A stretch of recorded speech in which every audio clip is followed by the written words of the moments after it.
বৈষম্য বিরোধী ছাত্র আন্দোলনে নিহত বিএএফ শাহীন কলেজের শিক্ষার্থী শহীদ শফিক উদ্দিন আহমেদ আহনাফ স্মরণে একটি মেমোরিয়াল গঠন করা হয়েছে।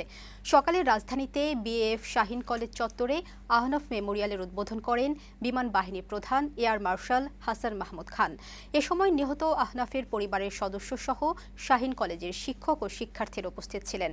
গত ৪ আগস্ট বৈষম্য বিরোধী ছাত্র আন্দোলনে অংশ নিয়ে মিরপুর ১০ নম্বরে গুলিবিদ্ধ হন একাদশ শ্রেণীর শিক্ষার্থী আহনাফ। পরে হাসপাতালে নেওয়া হলে চিকিৎসক তাকে মৃত ঘোষণা করেন। আহনাফের আত্মত্যাগ স্মরণে তার শিক্ষা প্রতিষ্ঠানের পক্ষ থেকে এই উদ্যোগ নেওয়া হলো। নিজেকে অনেক গর্বিত মনে করছি আহনাফের মা হিসাবে, যে আমি একজন বীর যোদ্ধার মা। এটা আমার কাছে অনেকটা গর্বিত।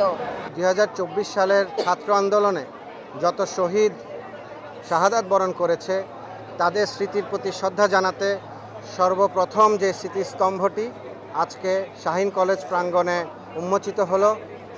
আমরা বিশ্বাস করি এই স্মৃতিস্তম্ভটি শাহীন কলেজের সেই সাথে সারা দেশের সকল ছাত্রছাত্রীদের অন্যায়ের বিরুদ্ধে রুখে দাঁড়ানোর জন্য প্রেরণা যোগাবে, সাহস যোগাবে।